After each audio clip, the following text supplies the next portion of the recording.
bo, e, a, biblioteca. Moi ben, Adriana. Que mundo este das letras. Cando somos cativos, os libros, as letras, son obxetos misteriosos. Escapan ao noso entendemento.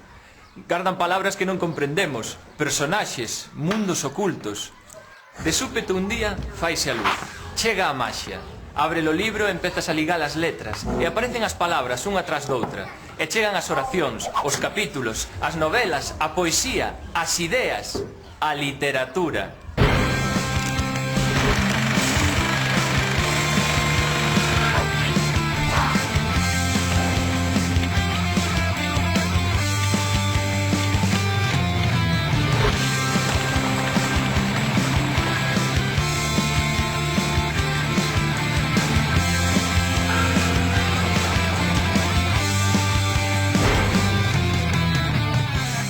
Hoxe descubriremos algúns dos segredos que agochan os libros. Saberemos cando e onde apareceron e tamén como se editan hoxe en día ata converterse no obxeto que podemos ter entre as mans. Falaremos con Xosé Luís Méndez Ferrín, que nos vai explicar por que escribe e cal é a chave para gozar cos libros e para que nos conte tamén como traballar coas palabras. Iremos ata unha biblioteca, a ver se desta vez sabemos todos que significan esas cousas raras que anotan os bibliotecarios nos libros.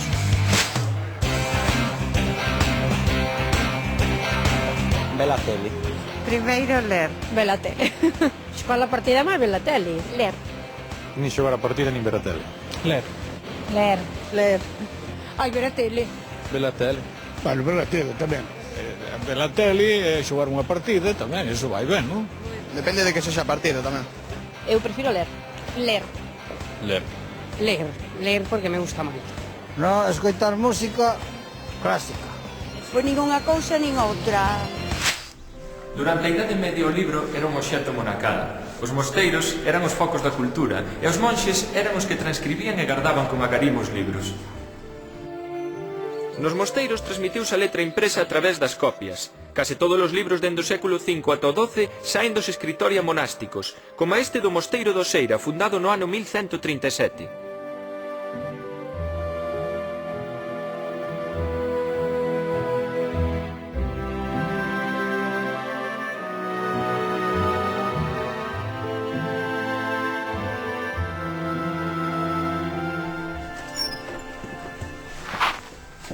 Xosé Ignacio, que tipo de libros se facían nos mosteiros? Bueno, nos mosteiros, os escritorios dos mosteiros facíanse códices para o uso da comunidade. Estes libros eran fundamentalmente religiosos. Tiñan evangeliarios, misais, breviarios, cantorais e servían ademais tamén para a formación dos frades. Este é un cantoral do século XVI, utilizábase nun gran atril. E dos mosteiros saíron outro tipo de libros.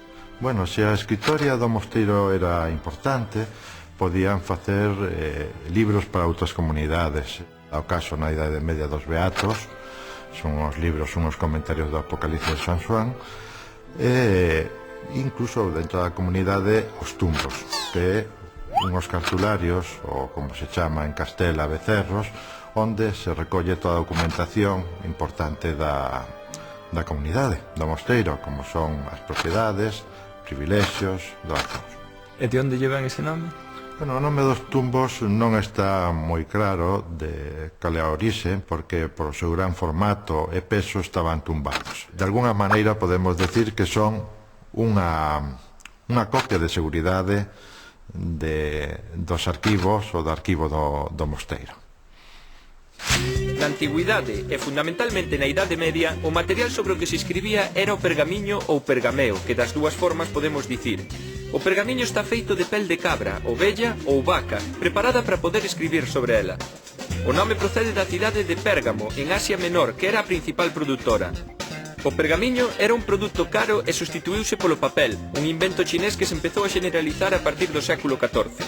Aínda que se perderon moitos e outros aínda están por descubrir, en Galicia en galego deberonse de producir moreas de pergamiños. E como se fabricaban os libros? En primeiro lugar hai que ter a materia prima, que é o pergamiño. Este había que rasparlo e unha vez que se ten a materia prima, que é o pergamiño, se fai un pautado a cada folla, como unhas liñas sobre cal van colocando os tipos e van deixando algúns blancos para despois colocar a ornamentación ou as capitais, as letras capitais. E que clase de tinta se empregaba? A tinta negra fundamentalmente, tamén a rosa ou vermella para destacar capítulos ou marcar algunhas partes do texto, costas cores para a iluminación. A iluminación chamase a miniatura que os códices un pouco máis luxosos tiñan dentro del. E despois como se lle daba a forma ao libro? A forma ao libro hai que coserlos, estos pergamiños hai que son bifolios e van formando cadernos. E despois a cuberta, a encadernación, que ven a ser como un traxe de festa para o libro. Según a categoría do libro o diñeiro que tenga o seu propietario, poden ser con fils, poden ser de madeira solamente, incluso poden ser con esmaltes. E aquí no Mosteiro do Seira consérvanse libros anteriores á imprenta? Aquí no Mosteiro do Seira, non tiveron un problema que foi a desamortización, tiveron unha gran biblioteca seguramente de libros anteriores á imprenta, e agora é unha biblioteca recuperada. Non hai moitos libros, nin siquiera dos primeiros libros impresos que foron os incunables. E nos mosteiros estaba prohibido prender lume, non si? Sí, nas escritorias, na escritoria no mosteiro, pero ademais estaba na escritoria prohibido falar, para que non se pudiesen despistar no que estaban facendo. Eu empecé a escuela con 6 anos e daquela salíamos da escuela, sempre tiñamos labores que facer, ou ir á vida, botar os bois, porque daquela eran bois, e sempre tiñamos algunha tarea. Pola tarde salía da escuela, o meu irmão tiña un traballo que era ir ao palleiro a buscar un feixe de palla para darlle ao ganado á noite, e eu apañar a leña. Eu tamén era igual, eu había que ir buscar a comida para vacas, para bois, había que traer os nabos, había que despois cocerlos, subir a auga para cocer, despois acomodar, beixarlos e tal, e a tarea sempre. Había un veciño ao lado da miña casa que me iba a axudar a facer as tareas para que lle dira unha merenda. Porque a merenda del na casa del era facer unhas papas de salvados de farelo, que aquí se lle daba aos cerdos, con perdón da palabra, e era a merenda... Carlos e Paco son de Oimbra.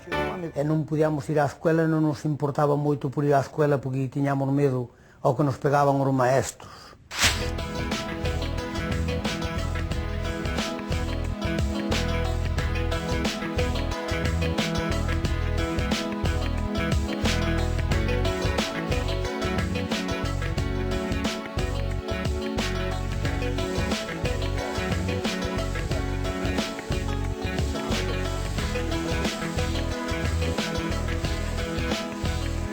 Está claro que o libro doxe, o que coñecemos todos, non é igual co medieval. Tampouco son iguais os materiais, os instrumentos e mailo proceso de elaboración, que mudou moito e as carreiras nos últimos tempos, sobre todo dende a introdución das maravillas da técnica no proceso da edición.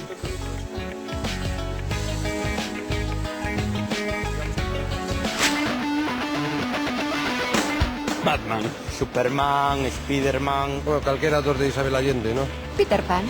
Tom Sawyer. Peter Pan. Peter Pan. Pinocho. Hércules Poirot. Harry Potter. Mafalda o algo así. A Cenicienta. Asterix. A la triste. Holden de Los Guardianes del Centeo. Harry Potter, que me encanta. A Cenicienta. O Pato Donald. Unha bruxa. Momo. O cazador que cazou o lobo de Caperucita Roja. Alicia no País das Maravillas.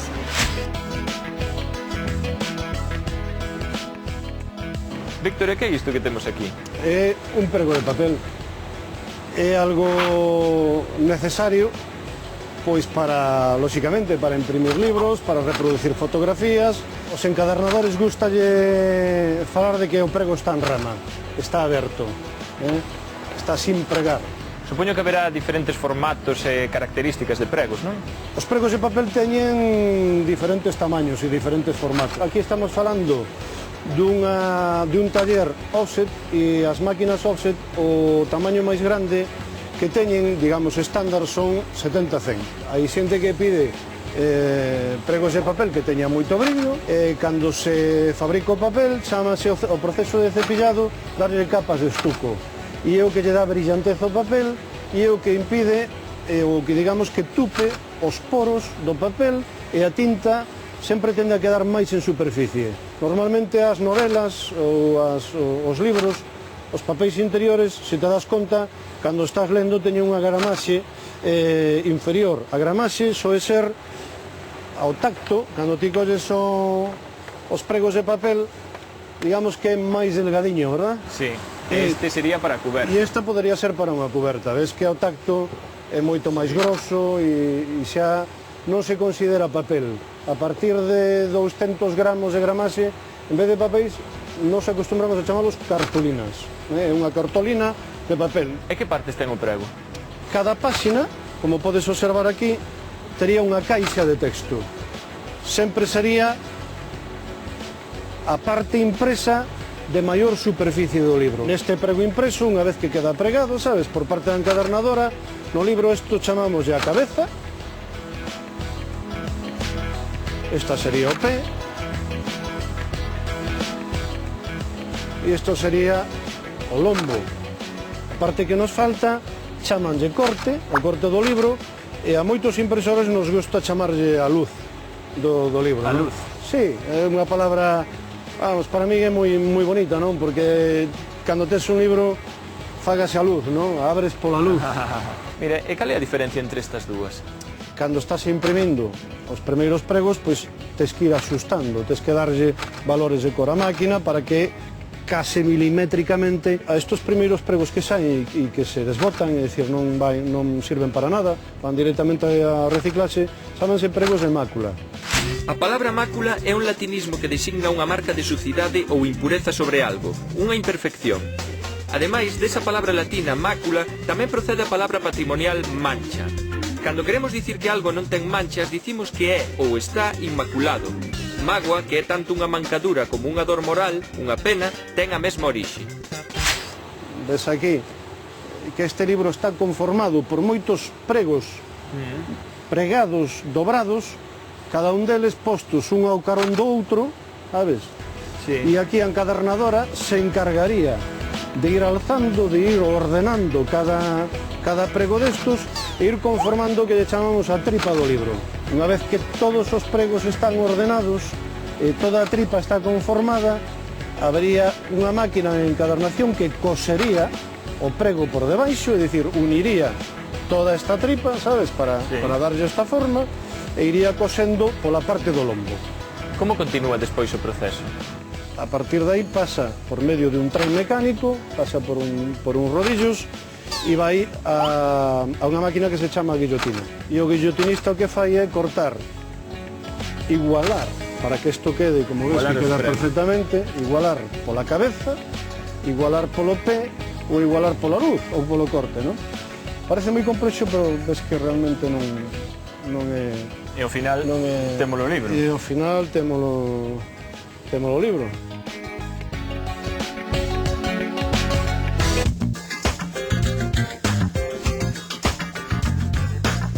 O piollo e a pulga querían casar. Non tiñan panciño para escomenzar. Saiu a formiga do seu formigueiro. Mandaime recado que eu son panadeiro. Ai, miña vidiña, panciño xa temos, faltanos carniña. Onde atoparemos? E saiu o lobo detrás dun outeiro. Mandaime recado que eu son carniceiro. Castelao. Rosalía de Castro. Pondal, Manuel Rivas, Camilo José Cela, Uxío Novoneiro. Xosé de Toro. Neira Vilas, Xosé Miranda, Darío Joan Cabana, Otero Pedrallo, Manolo Rivas. Ramón Cabanillas, Carlos Casares. Manuel María. Unqueiro. Curros Enríquez. Xuxa Brazas, Camilo José Cela, Torrente Ballester. Ángel Fole, Xosé Miranda. Castelao, Manuel Rivas. Pende Ferrín.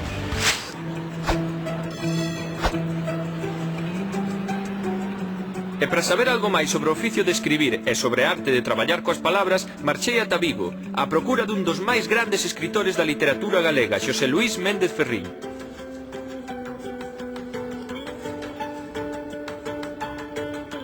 Que andas? Ando a ver se escollo. Pois Non che podo facer moita recomendación, inda que coñezo bastante o autor, pero non sei que recomendarche. Que tal, Xosé Luís? Que tal? Hola. Xosé Luís, que son os libros para vostede?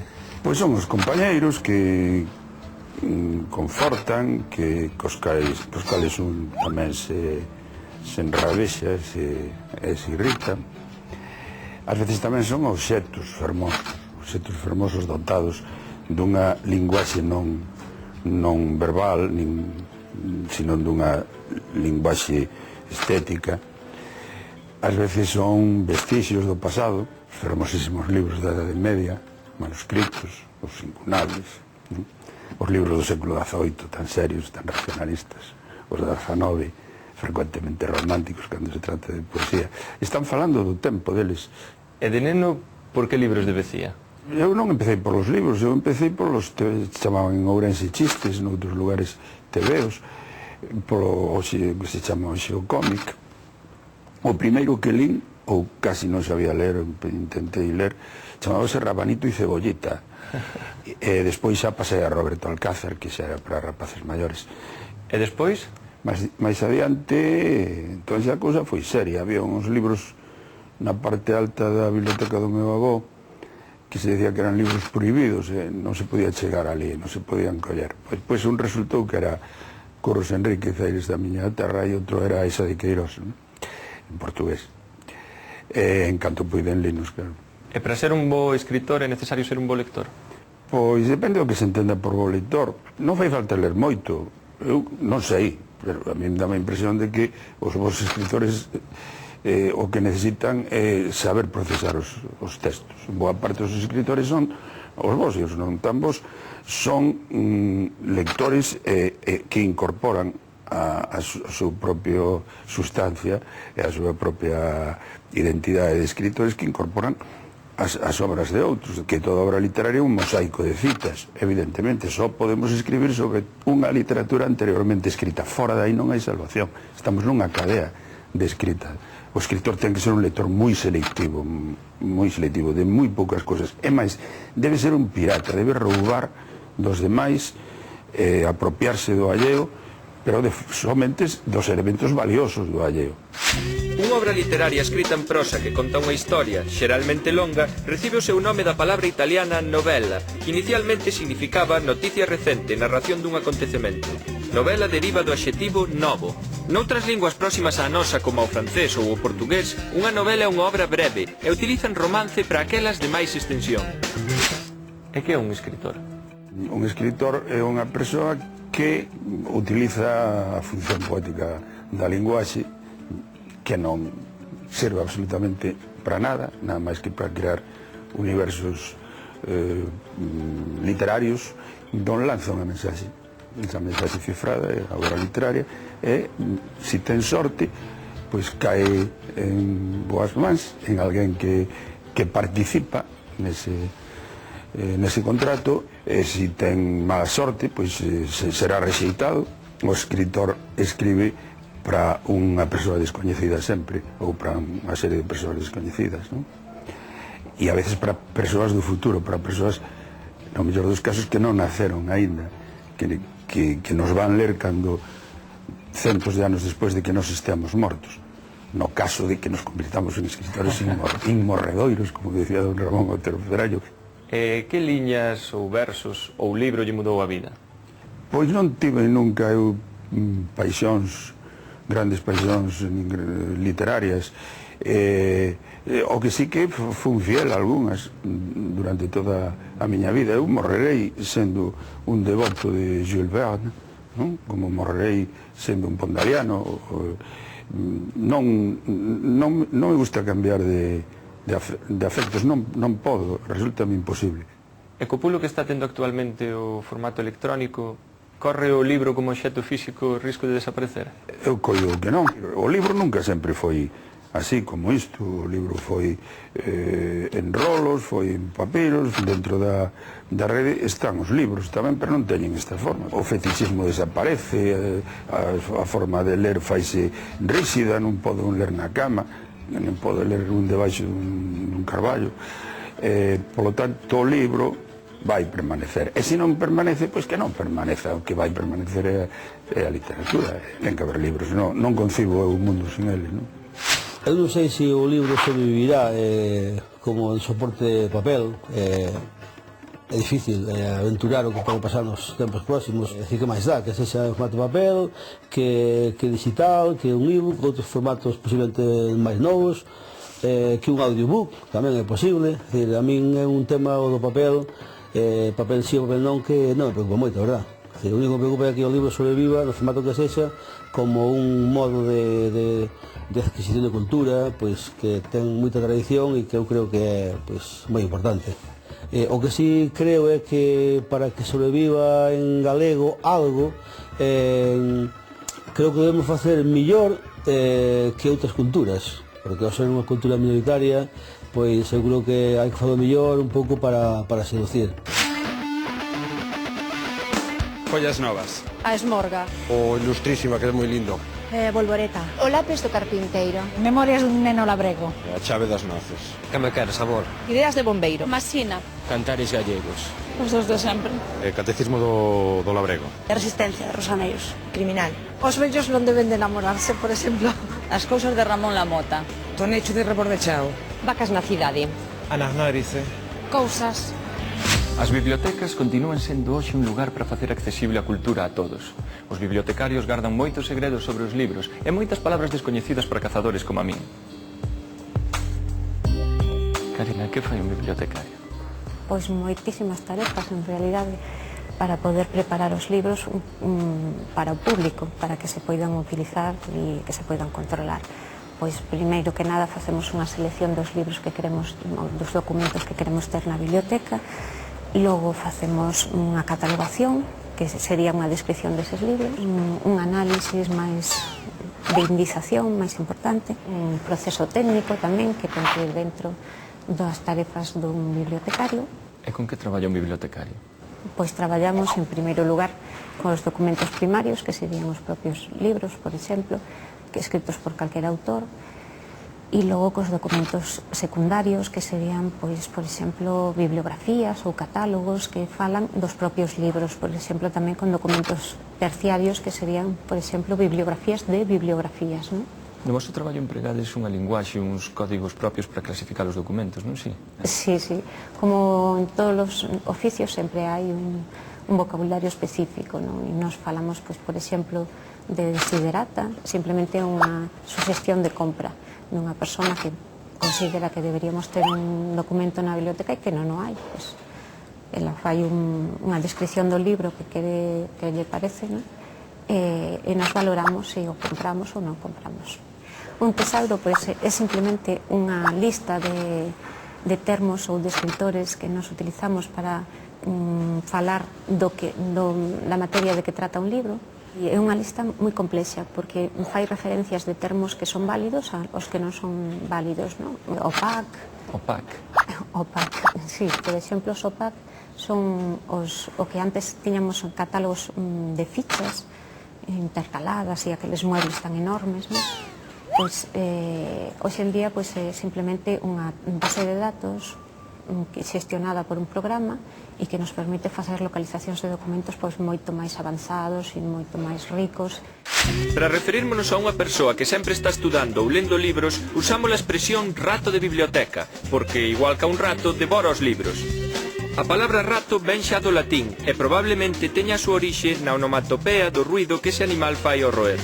Con todo, en latín clásico o animal chamábase mus muris, e aínda que non conservamos esta orixe para o nome do animal, si existen derivados desta palabra en galego, como amurar, cazar ratos ou gato, musaraña, unha especie de rato, ou morcego, que significa literalmente un rato cego.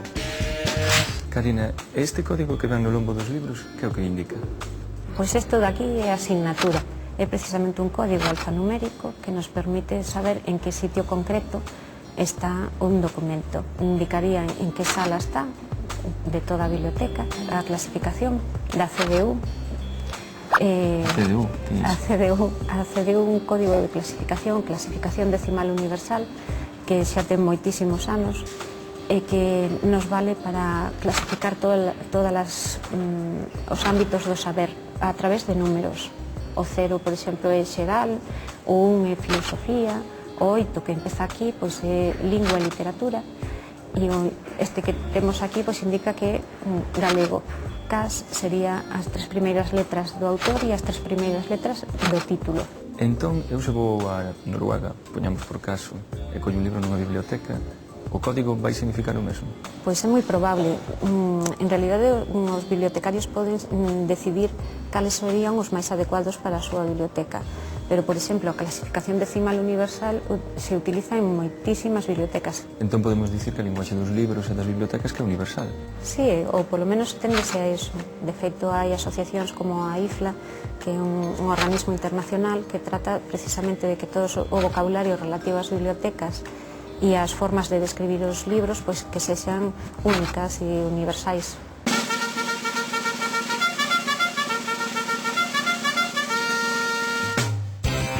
Algúns escritores senten a necesidade de escribir nunha lingua que non é a súa, e por veces esa lingua é a nosa. Foi, por exemplo, o caso do poeta andaluz Federico García Lorca, que compuxo no noso idioma un libriño titulado 6 poemas galegos.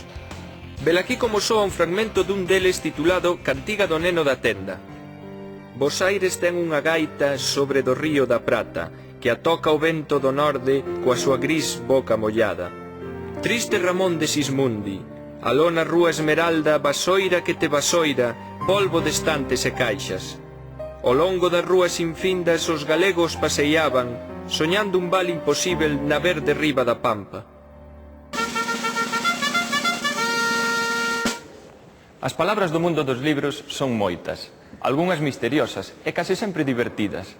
E quizáis por iso polo que moitos sempre buscamos un momento para ler un titular dun xornal, nunha revista, para botar un ollo na internet, ou para chegármonos ata o escaparate dunha librería e fixármonos nas palabras, nos títulos das capas dos libros.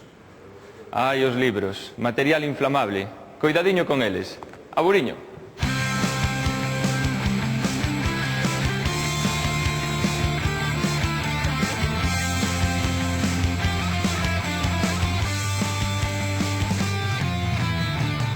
De súpeto un día faise a luz. Chega a maxia. Y noches despois, vale?